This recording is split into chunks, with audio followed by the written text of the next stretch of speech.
All right. Genesis chapter 11, verse 3.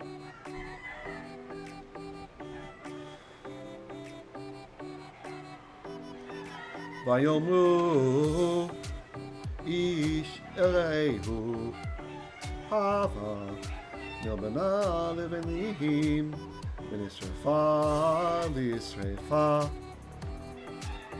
So they said, ish el re'ehu. So literally that means a man unto his fellow or unto his neighbor.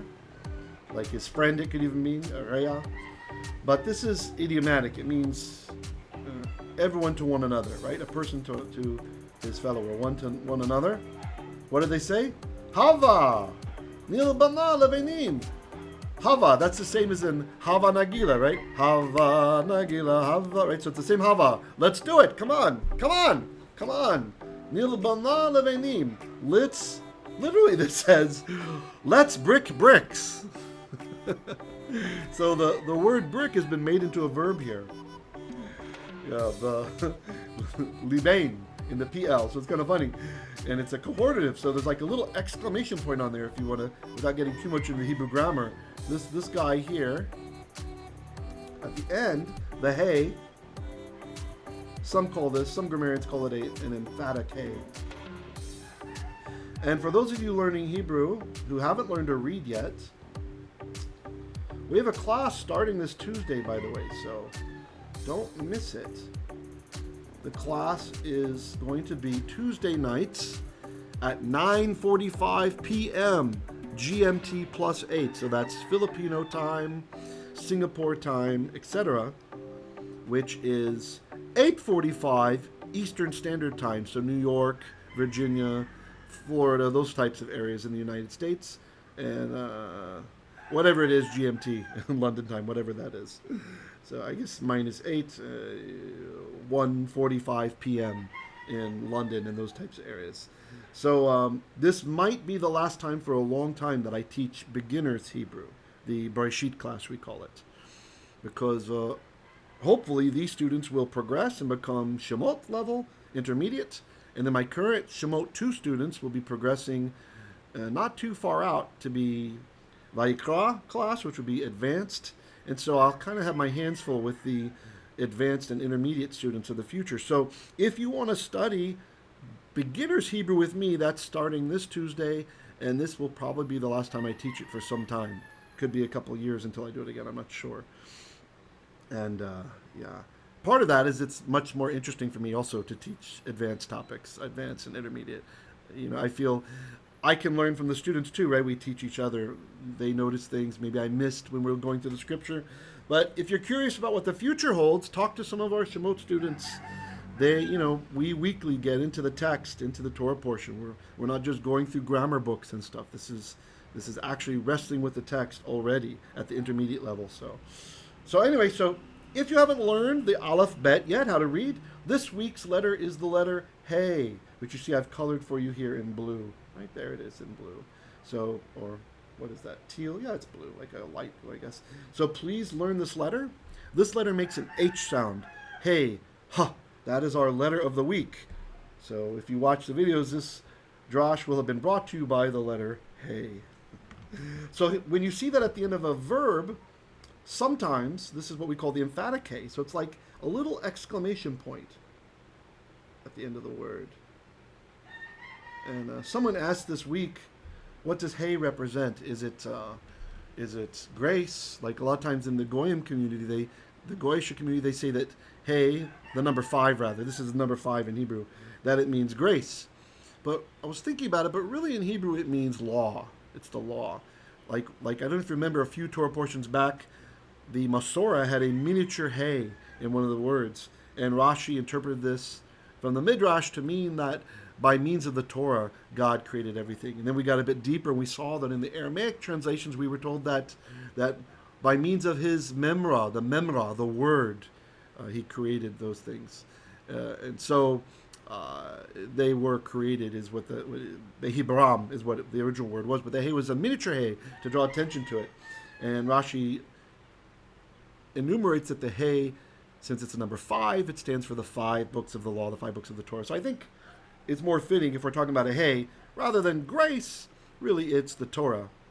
But if you've ever read Mishley 31, Proverbs 31, and you've read about the Hebrew eyshet Chayil, the woman of valor, right? Like we sing sometimes on Shabbat, eyshet Chayil mi yimsa merachok mipeninim michra patach bale ba'ala v'shalal lo tochal. Anyway, so this eyshet Chayil, we're told in that proverb, in that mashal, Hebrew mashal, that she has the torat-chesed al leshonah, that the Torah of chesed is on her tongue. That is the Torah of grace, or the Torah of kindness, the law of kindness. And so, from the Jewish culture, the view of the law is very different than it became for those who are from the Roman Catholic tradition or the Protestant Catholic tradition.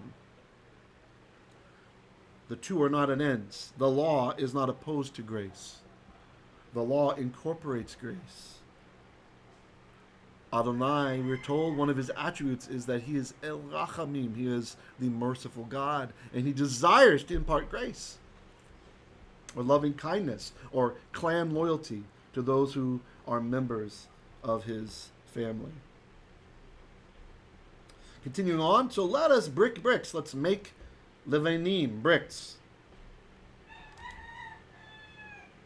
Now this is interesting, we're talking about probably the Tower of Babel was a ziggurat, right? This kind of like pseudo-pyramid type structure, like a step pyramid, some would call it, that were made in ancient times. Also, there's some commenters who believe that later on, when Yaakov Avinu, when our father Jacob has the dream, oftentimes called, it's the Silum Yaakov, right? The Jacob's ladder, that Silum is a weird word, right? And so they say ladder, some say stairs, some think it's actually a ziggurat, right? So that this was kind of a common expression, a metaphor, a building as a metaphor for reaching out to the gods, or reaching out to Elohim, right?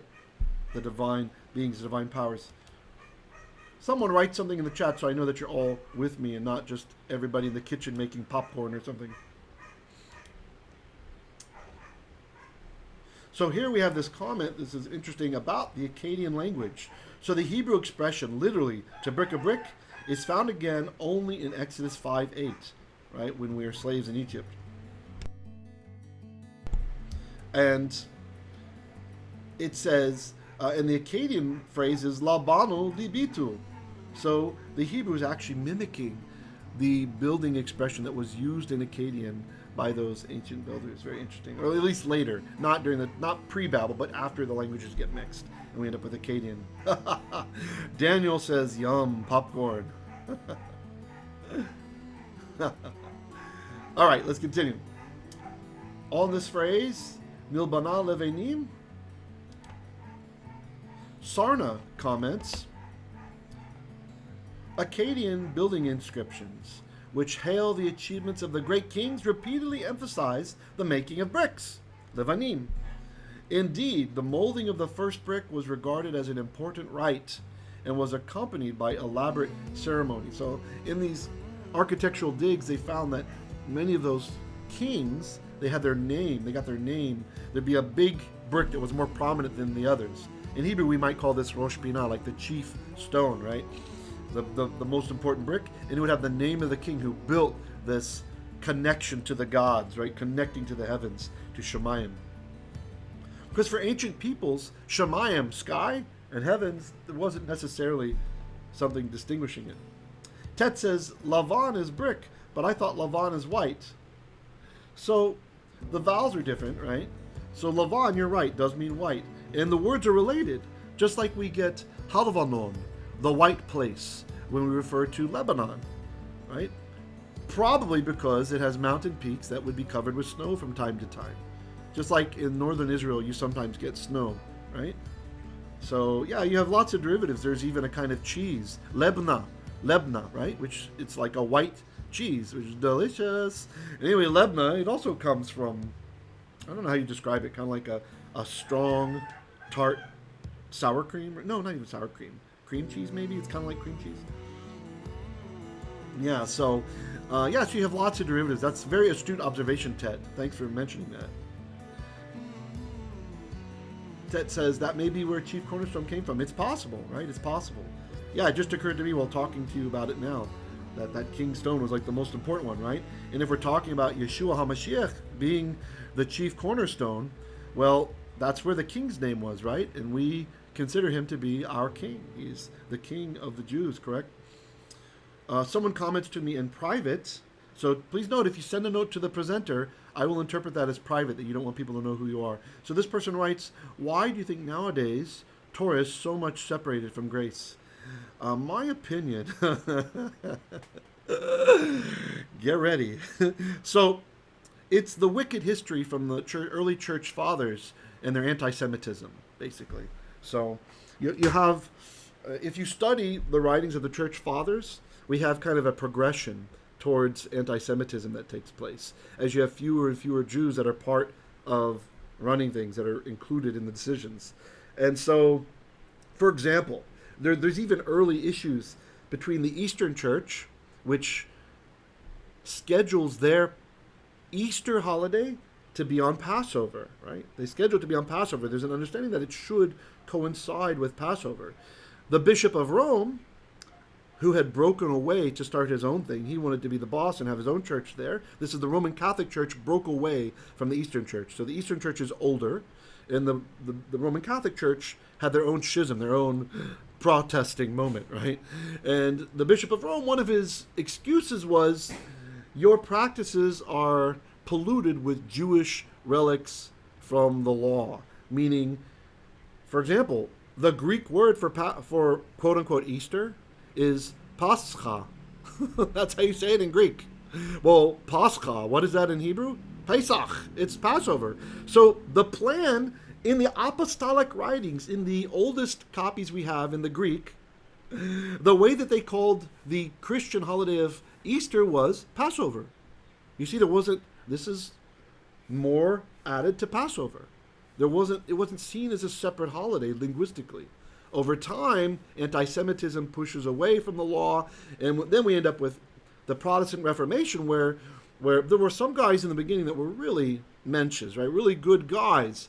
You know, like John Wycliffe, he's trying to translate the Bible. He became a martyr. He's trying to translate it so that the people could understand, right? Or Johann Huss, he translates part of the Bible into German, and his people loved it. He was a Catholic priest, but he was burned at the stake by the bishop for translating the Bible. The bishop held that it should only be in Latin, not in the tongue that the people can understand, right? You can see this is the devil at work, right? So then the later reformers, it was hijacked by the devil. The devil stirred up his servant, Martin Luther. And Martin Luther hijacked some of the previous teachings and then added his own stuff and murdered many Jews and murdered Anabaptists, anybody who disagreed with him, and did all kinds of perverse things. The consummation of his bride was witnessed by many people in the same room. They had to watch while if you've ever read or looked at any of Luther's writings in the original German, filled with curse words, swear words that no preacher today could maintain his job if he wrote such filthy things. And so this is the spirit that permeated the church for centuries, right? Protestantism had its own disgusting perversions, right?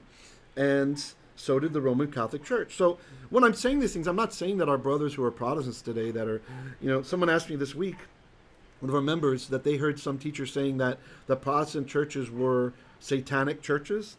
I don't think so. I wouldn't go that far. Although the devil definitely tried to get a hold on things. When the Reformation is happening already, right? You've got these martyrs who died for translating the Bible.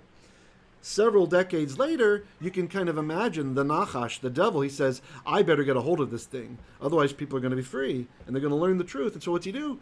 He infiltrates Martin Luther, and he makes him his servant, right?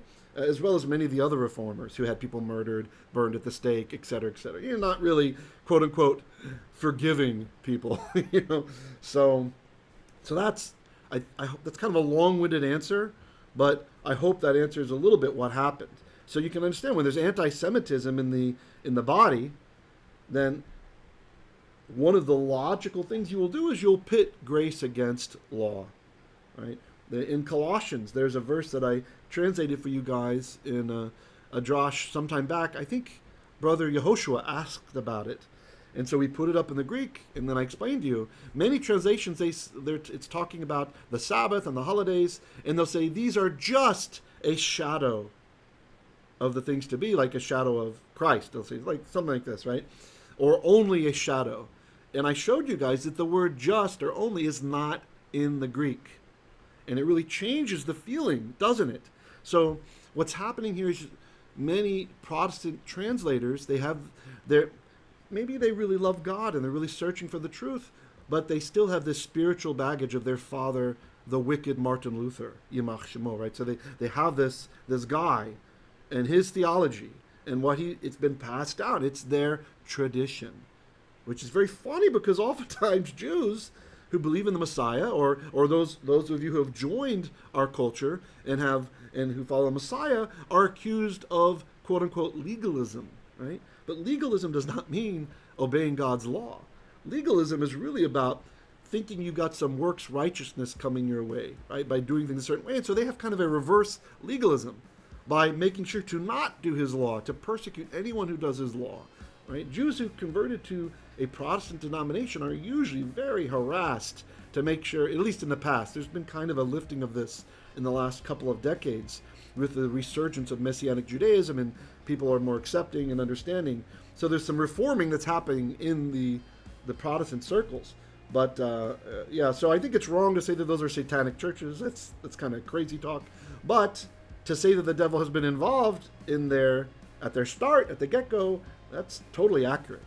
Totally accurate. He hijacked the movement. So hope that answers your question a little bit. Okay, let's see. There's a... right? So the same person asks, are we contending against spirit of... Okay, spirit of...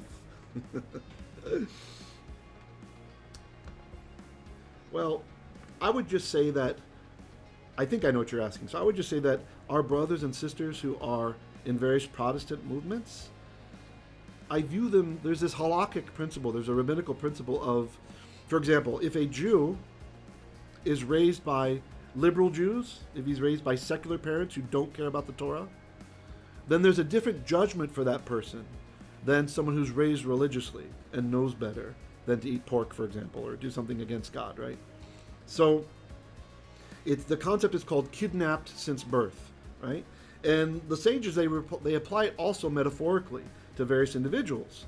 And so this is kind of how I view our Gentile friends who are in various denominations that are very anti-Torah. I think that they are kidnapped since birth, right? So I think that the judgment for them is different than it would be once people have learned about Torah, right? So we're told that God judges us according to our knowledge, right? And so he's a just God, and he doesn't want anyone to perish.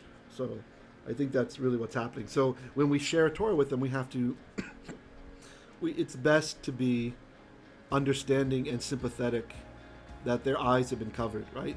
Through these centuries of Gentile tradition from wicked leaders. Not today, I'm not saying their pastors are wicked, but, Martin Luther and on down, okay? Let's see. Dr. DeVera says, was it Constantine who divorced the church from its Jewish origins? The divorce had already begun before Constantine.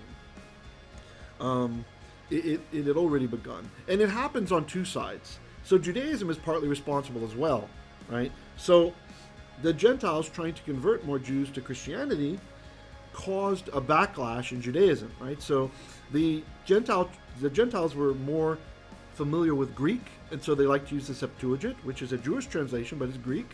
And they leaned into the fact that Jews believed in binitarianism, right? So it's a natural extension to go to trinitarianism or a triune God concept, right?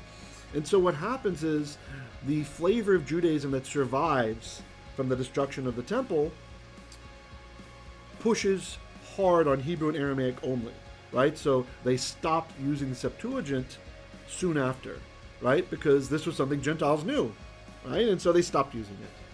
And so that kind of made the communication harder between unbelieving Jews and the, quote-unquote Christendom, right? And then the other thing that happened is on the Jewish side, when the Bar Kokhba revolt began, until this time, Messianic Jews still went to synagogue, they went to normal synagogues. Oftentimes they didn't have their own congregations, right? And then they would have kind of like a house meeting, like a home group on Saturday night, or Sunday, which is the same day, right, in Judaism. And so what happened was Rabbi Akiva declared Bar Kokhba to be the Messiah. And Bar Kokhba did not deny it. And so this caused a wedge between Messianic Jews and other Jews. And so Messianics were not allowed, they couldn't bring themselves to fight in the rebellion against the Romans then. So this, of course, caused some animosity, right? So you have different splits happening from misunderstandings in different areas. And yeah, you're right, Constantine did not help things. Because Constantine, when he called the Council of Nicaea to kind of firm up things, there was a very antinomianistic spirit happening then. There was a lot of anti-Semitism. Jews were hated among the empire, and so were Christians to that point, right? So both were persecuted groups. But after the Council of Nicaea, it was not a good time to be a Jew. Okay. Yeah. Let's see. Tet comments, my own, at the heart of grace is Torah. Torah made richer by God's grace. God judges, Exodus 34:7, but gracious, John 3:16. Sure. Well, and if you can understand it, the Torah is grace. When we walk back through into Hebrew, one of the words which means grace is chesed, right? Chesed, Hebrew chesed, which, as I've shared before, it's loving kindness, yes, but it really primarily stems from this idea of clan loyalty. Being loyal to your family and your extended family and your extended family, which was Israel, right? And so whomever the king forgives, we must forgive. Whomever the king blesses, we must understand, should be treated as blessed. Whomever the king hates, we should hate as well. Just like David HaMelech says in the Psalms, Et kol po'olei aven saniti. Sorry, I reversed the verb first. But I have hated all the doers of iniquity, right? Those who Hashem hates, he hated, right? Those who are intentionally doing idol worship, etc., this sort of thing. And so this is a concept of chesed applied in the broader group. This is why we must forgive those who sin against us, because we are demonstrating the concept of chesed, of clan loyalty. Just as God has forgiven us, we too are supposed to forgive. Right? Like Yeshua tells the parable, you remember about the two servants, about one servant, and there's two, but the main guy's one. And the rich person to whom he owes money, when the servant begs, he forgives him. But then one of his other workers sees that servant throttling another guy. He's strangling him. Pay me what you owe me, right? And so the ruler then convicts this person. And so this is coming back to chesed, right? You have been forgiven. This other person is part of my kingdom too, part of my fiefdom, whatever it was. So you also need to demonstrate this clan loyalty that I've shown you. And so Torah, it's the ketubah, right? It's the marriage contract with our God. It's the love language of our God. So the way that we demonstrate chesed to him, the clan loyalty, is by keeping his rules like a good child. So that's, and like I said, really it doesn't get any better than Proverbs 31, that the torat-chesed aleshona, the torat-chesed, sorry, that the law of chesed is on her tongue, right? This righteous woman who's to be emulated. Yeah, a good verse, of course, 3:16. Thanks for that, Tet. John 3:16.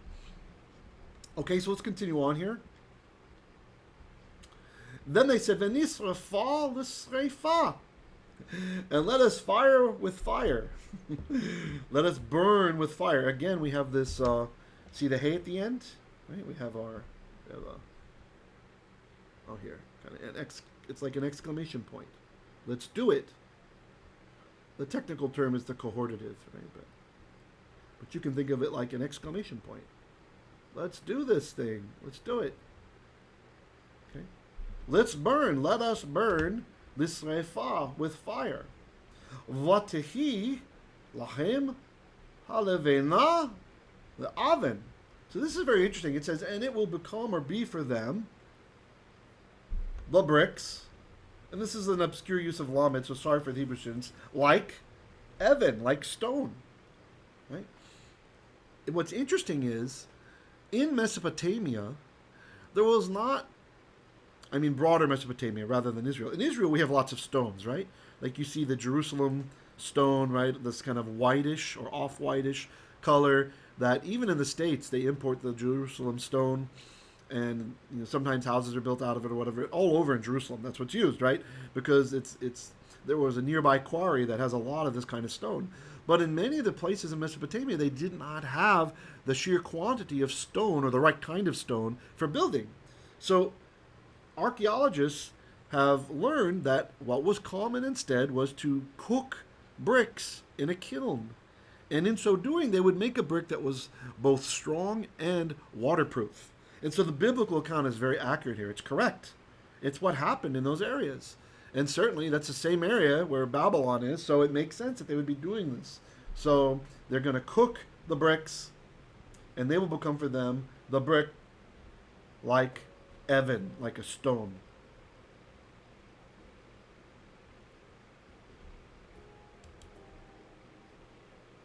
Sarna comments that in the Enuma Elish, this is a pagan version that refers specifically to the founding of Babylon, it tells that for one whole year, they, that is the gods, molded bricks. Right? So even in the pagan literature, there's this high emphasis, right? Like the king's writing his name on the chief brick, the most important brick that's most prominent and seen, right? And you've got as they make this stairway to heaven, so to speak, or they attempt to reach God or the gods.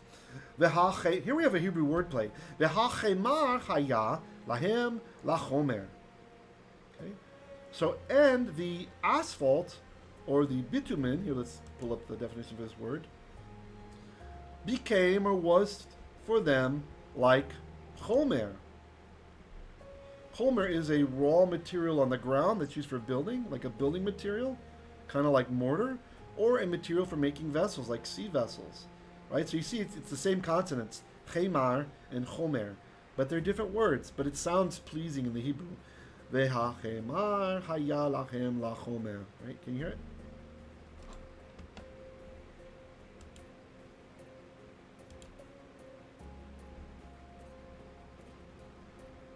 Kimchi comments that the chemor is the clay found in the earth of that region, and it was mixed into dough with water. The product, after kiln drying the bricks formed by the dough, is called chomer. These bricks were used in lieu of stones that were not found in that valley. Now I want to share with you from the Talmud, we have this wonderful phrase, this wonderful teaching, love all people. How so? This teaches us, by the way, you need to remember that these sayings of the Tana, of the old rabbis from around the time of Yeshua, they were not recorded until the 2nd century. Right? They were just memorized, a lot of this, passed down through oral tradition. And so you have to think about what happened in this time period. In this time period, we were slaughtered and kicked out of Israel. Yet still this teaching pervades to love all people, not hate all Romans, but love all people. How so? This teaches us that a person should love all people and not hate anyone. For so we find with the people of the generation of the dispersion, that's what the Torah is talking about now, that because they love one another, HaKadosh Baruch Hu, the Holy One, blessed be He, did not want to wipe them off the face of the earth, but instead He only scattered them to the four corners of the world. But the people of Sodom, because they hated one another, the Holy One, blessed be He, took them out of both this world and the world to come. Hebrew Olam Haba. So this is from Avot de Rabbi Natan, 12, paragraph 7. So very interesting teaching from our sages. That love, the power of love, of having this forgiving love to our neighbors, can save a person actually from destruction. And this segues nicely to the teachings of the Messiah. Because what does the Messiah tell us? The living Torah, the Memra, he tells us, forgive one another, right? As you have been forgiven. Right? And he makes clear that if we do not forgive others who sin against us, then we will not be forgiven either by our Heavenly Father. So it's a tough standard, but it's something that was developing over time, and here you can see the rabbinical tradition behind it also. And then it kind of goes on, it gives, if you can't love everyone, at least don't hate anyone, right? Which is also interesting. We have the famous Rabbi Hillel statement that do not do to anyone else that which is hateful to you to do. Right? I'll say that again. Don't do to anyone something that you hate being done to you. And of course, Rabbi Hillel, who was before Yeshua, we see that Yeshua agrees with Hillel, and he cleans up the phrase a bit, and he makes it a bit tougher. And he says, do to others the way that you would have them do to you. Right? So instead of not doing negative things only, he's agreeing with Hillel. He's giving him the nod, and he's adding to his teaching a little bit and saying, do to others. Like intentionally do good things to others the way that you would have them do to you. This is not contradicting Rabbi Hillel. He's pleoneo in the Greek. He's fulfilling, right? Which means he's filling up. So it's not like the Gentiles say, if you have this word to fill up, that means the other thing's been canceled. No, that's not how that's used. It means Rabbi Hillel's teaching has been added to, or rather filled up. It made clearer the real heart of the matter, the real gem of it, right? Just as Yeshua filled up the messianic prophecies about him and filled up the Torah and did not tear it down. Okay, let's get to some comments here. Dr. De Vera says, was it Nimrod who led the building of the tower? In our tradition, yes. Yeah, it's Nimrod. Nimrod's the one who does it. Very arrogant. Right? And of course, there's Midrash that Nimrod, he cast our father Avram into the fiery furnace because he refused to worship an idol, etc. Some of these stories, who knows if these Midrashes are true or not, if it really happened. But Nimrod was also a hunter, we're told, right? And the sages understand that hunters, in the Bible at least, someone who's marked as a hunter is a bad person, a wicked person, right? So we only have two people that we know were hunters in the Bible. We know that one was Esau, right? The one who despised the birthright, right? And righteous Jacob got it from him so that he could care for it properly. And then we have Nimrod. Those are the two hunters. And so from this, the sages determined that hunting is wicked, right? At least traditional hunting, right? There's certain types of hunting that's allowed, but it's not really hunting, right? Like using nets, for example, to catch fish, using cages to catch an animal is considered okay. One of the reasons hunting is bad is because you could shoot an arrow at an animal and injure the animal, and it runs off, and you never find it, and it suffers for many days before it bleeds out or something like this. Dr. De Vera follows up that wasn't the bitumen that was used to cover the ark? Well, yes, bitumen is used on the ark, and it's also used on Moses's vehicle that his mother makes, right? She puts him also in an ark of sorts, a teva. It's also a teva, the same word that she makes out of the basket. She covers it with bitumen, yeah. Also this word, it's interesting. This word, chomer, it also means, okay, this is not Russian, but in Tagalog, suka, right? Vinegar, right? The Russian word means something bad. So, yeah. So it's interesting. So, chomer, the idea is because it bubbles up, right? It's frothing up. That's what the primary meaning of that verb, the verb that this noun comes from. It's something that froths up. There's also kinds of wines that are called chomer.